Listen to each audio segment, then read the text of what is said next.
Buen día, gente. Estamos en el proyecto Piensa por ti mismo, ¿sí? El desafío es conocernos a nosotros mismos y a la vez obligado a conocerlo a los otros. Hay una razón importante para hacer esto. Usando el método de la ley del 3 progresivo, de 3 en 3, siempre se tiene que cumplir, siempre 3 elementos, ¿sí? Por Alejo Vicidunais. Bien, necesariamente tengo que poner una situación, crear un hecho, ¿sí? Y desde el hecho empezar a responder las preguntas que tenemos en el método nivel medio. Bien. Eh, esto, esto yo lo hacía en un juego. Es un juego. Vos lo podés jugar con cualquiera, sobre cualquier situación. ¿Sí? Ahora va a ser un popurrí, pero vamos a ir más o menos directo al grano. Toda historia, toda historia tiene una forma de ver. El autor ve la historia de una forma. ¿Sí? El que gana la guerra, el que escribe la historia, ¿sí? Pero escribe la historia como le conviene, evitando y sacando y borrando y eliminando aquellas cosas que no le conviene.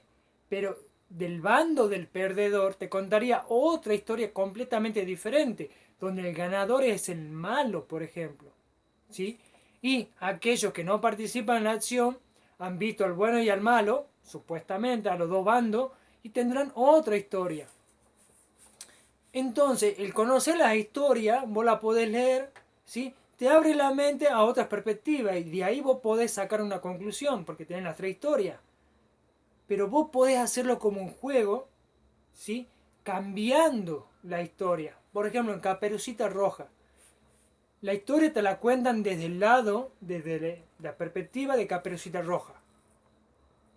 El juego se trata de contar la misma historia desde el lado de la abuela, desde el lado del lobo, del leñador.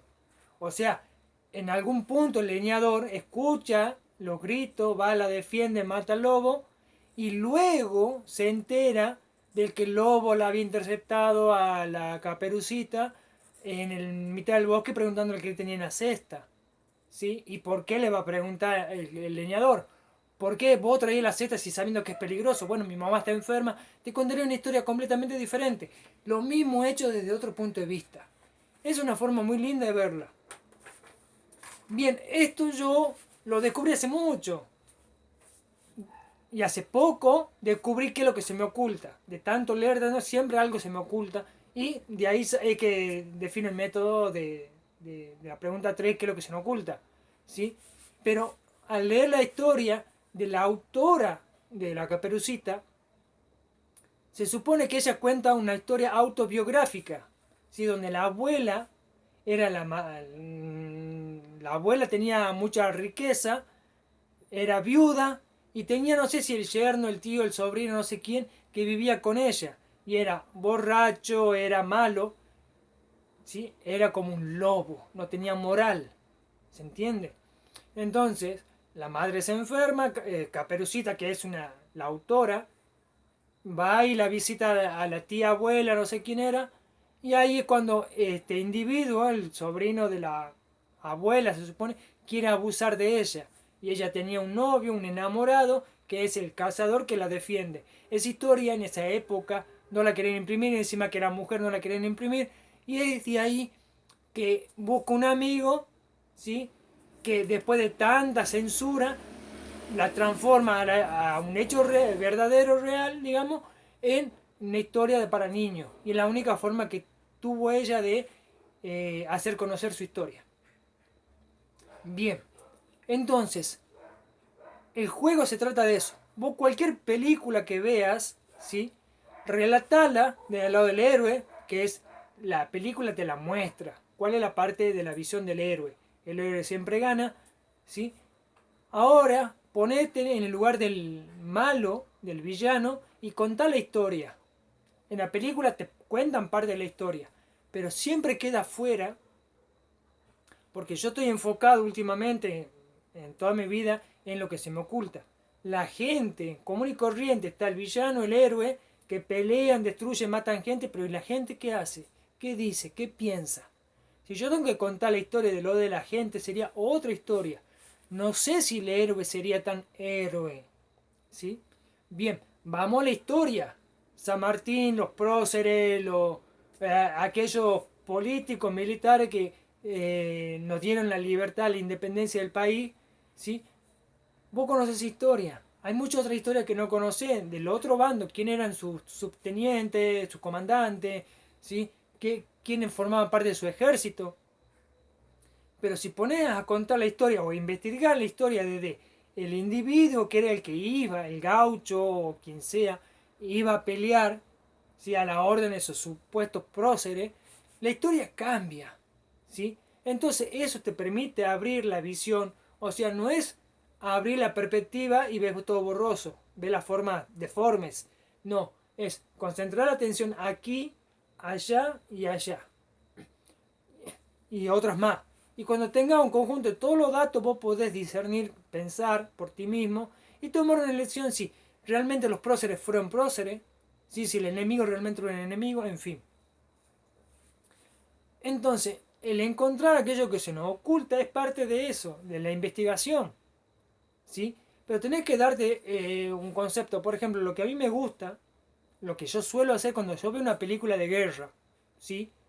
Los militares que están en la guerra obedecen al alto mando, un general, ¿sí?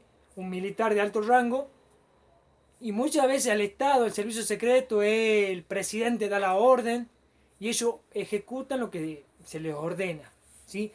Entonces vemos el para qué, es la orden, ¿sí? ¿Para qué? Para ganar, que ellos, ¿por qué? En la película también está la justificación.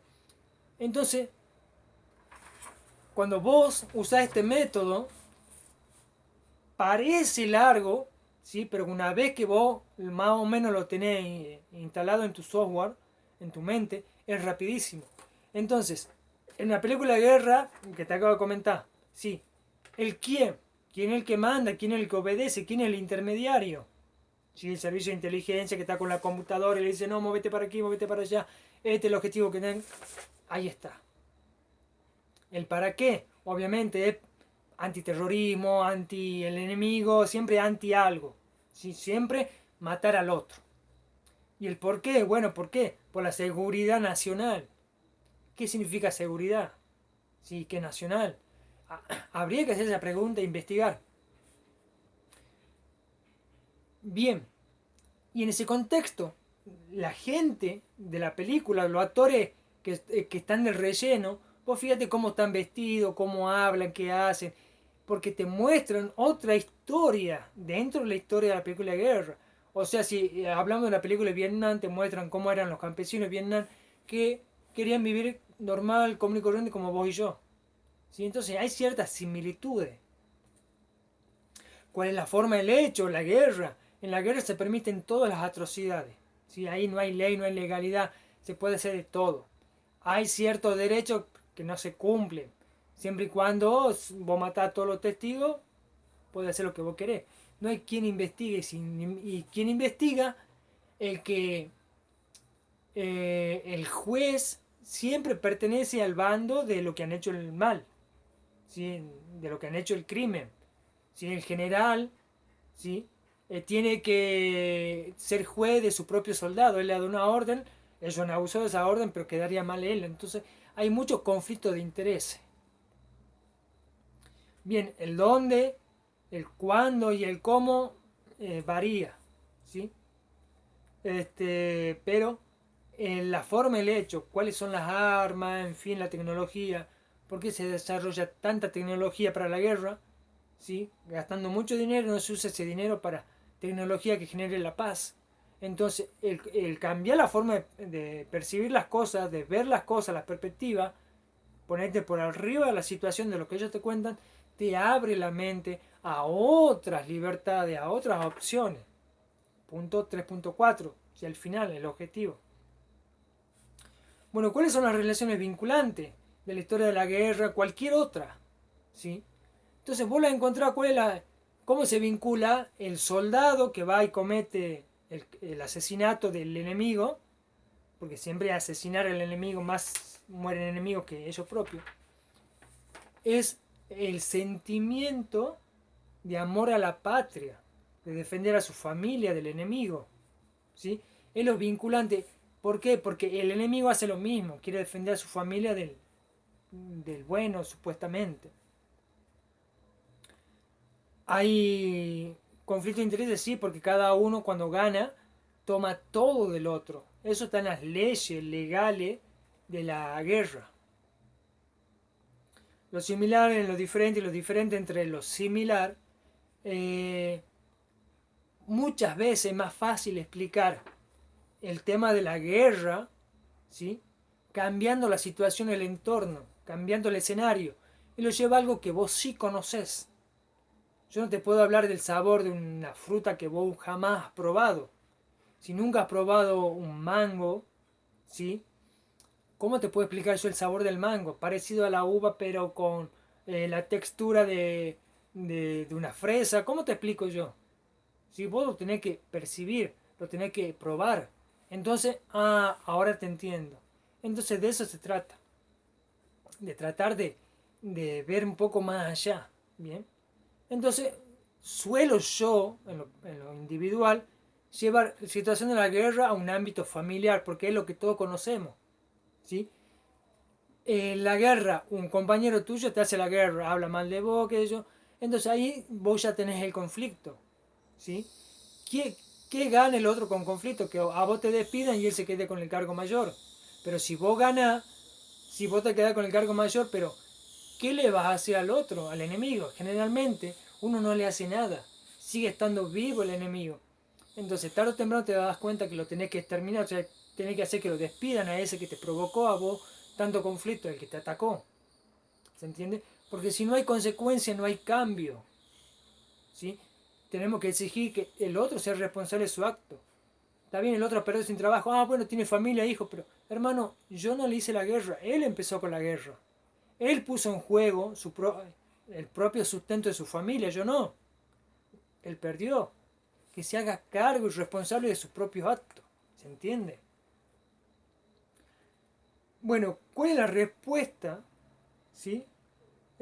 Más congruente que verifica los hechos? Tenemos que entender que si nosotros vamos a los datos son escritos por el bando que va ganando o el que tiene el poder sobre la información, el que la manipula, ¿sí? Pero el pensar por nosotros mismos nos exige ir más allá, ¿sí? De lo obvio.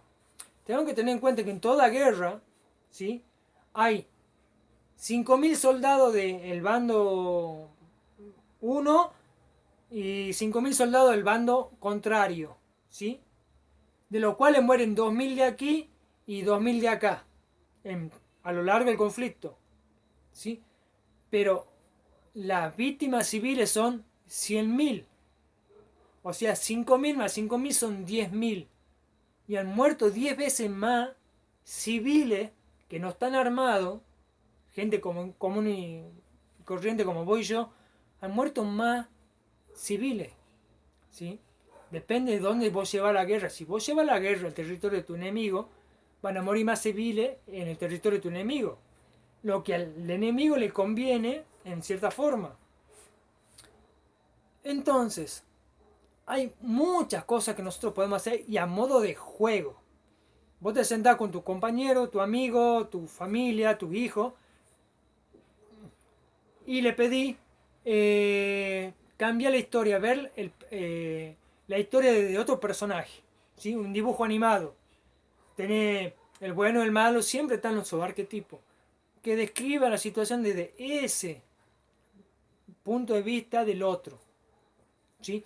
En la situación familiar, bueno, vos hijo, ponete en lugar de papá, que yo tengo que hacer esto, todo otro, la responsabilidad, que si yo no trabajo, vos no comés, ¿qué hago yo? ¿Cómo me siento? Traté de ponerte en mi lugar, verlo desde como yo lo veo, después del lugar de la mamá, y yo me tengo que poner en el lugar de la mamá, del hijo, ¿sí? Entonces, cierta empatía no nos obliga a nada, ¿sí? Pero nos enseña que podemos hacer un poco más colaborar, porque nuestra naturaleza como ser humano es colaborativa, jamás nunca competitiva. Eso lo vamos a hablar en otro video. Nos vemos, gente. Chao, chao.